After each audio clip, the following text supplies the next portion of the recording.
కేసీఆర్ తెలంగాణ నిలబెట్టిండు, కానీ రేవంత్ రెడ్డి తెలంగాణను పడగొట్టిండు. ఎందుకు ఈ మాట అంటున్నా నేను ఉత్తగా అంటలేను, అసెంబ్లీలో చెప్పిన. మన రాష్ట్ర ప్రభుత్వ జిఎస్టి ఆదాయం ఇవాళ తగ్గిపోయింది. కేసీఆర్ ఉన్నప్పుడు ప్రతి సంవత్సరం 12% గ్రోత్ ఉంటుండే. రేవంత్ రెడ్డి వచ్చినాక దేశ సగటులో సగానికి సగం పడిపోయింది తెలంగాణ జిఎస్టి ఆదాయం. భారతదేశం 10% జిఎస్టి గ్రోత్ రేట్ సాధిస్తే తెలంగాణ కేవలం 5% మాత్రమే ఈ సంవత్సరం జిఎస్టిలో గ్రోత్ రేట్ సాధించింది. కేసీఆర్ ఉన్న 10 ఏళ్లలో దేశం కంటే ఎప్పుడు ఎక్కువనే ఉన్నది తప్ప ఎన్నడూ కూడా తక్కువ లేము. రేవంత్ వచ్చినాక దేశం సగటులో మనం సగానికి సగం పడిపోయినామంటే ఈయన పరిపాలన వైఫల్యం వల్ల తగ్గింది. జిఎస్టి తగ్గింది, స్టాంప్స్ అండ్ రిజిస్ట్రేషన్ తగ్గింది, ఆర్టీఏ ఆదాయం తగ్గింది.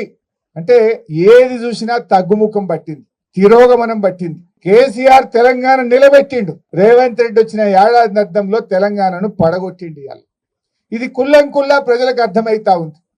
కేసీఆర్ చెట్లు పెడితే రేవంత్ రెడ్డి చెట్లు నరుకుతుండు. పెట్టుడు కేసీఆర్ వంత అయింది, నరకుడు రేవంత్ రెడ్డి వంత అవుతుంది. కనబట్టలేదా? మన అగ్రికల్చర్ యూనివర్సిటీలో 100 ఎకరాల భూమి తీసుకున్నాడు, అక్కడ చెట్లన్నీ నరికేసిండు అగ్రికల్చర్ యూనివర్సిటీలో. నిన్న మొన్న మీరు చూసిండ్రు హెచ్సియుల 400 ఎకరాల ఇవాళ హెచ్సియు భూముల్లో అడవులను నరికి మూగ జీవాల పాపం ఇవాళ మూట కట్టుకున్నాడు రేవంత్ రెడ్డి. హైడ్రా పేరిట పేదల బతుకులు కూల్చిండు, హెచ్సియులో అడవులు నరికి ఆ మూగ జీవాల బతుకులను కూడా కూల్చిండు రేవంత్ రెడ్డి. ఆ మూగ జీవాల ఉసురు తగులుతుంది ప్రభుత్వానికి. మనం టీవీలో పేపర్లో చూస్తున్నాం, జంగల్ కొడితే ఆ మూగ జీవాలు జింకలు వచ్చి ఇళ్లలో పడుతున్నాయి. కుక్కలు దాడి చేసి జింకల్ని 2-3 జింకల్ని కుక్కలు కొరికి చంపినాయి. ఇదంతా రేవంత్ రెడ్డి పాపం కాదా? ఏం పాపం చేసిందని ఆ మూగ జీవాలు ఉసురు పోసుకుంటున్నావు?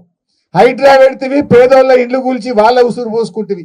ఒక చిన్న పాప ఏడ్చింది, నా నాన్న కొనిచ్చినటువంటి వాటర్ క్యాన్ తెచ్చుకుంటా, నేను లోపలికి పోయి వాటర్ క్యాన్ తెచ్చుకుంటా అంటే కూడా ఆ చిన్న పాపను కూడా కనికరించకుండా పేదోళ్ళ ఇండ్లు కూల్చిండు రేవంత్ రెడ్డి. కేసీఆర్ది సాగు భాష అయితే రేవంత్ రెడ్డిది చావు భాష.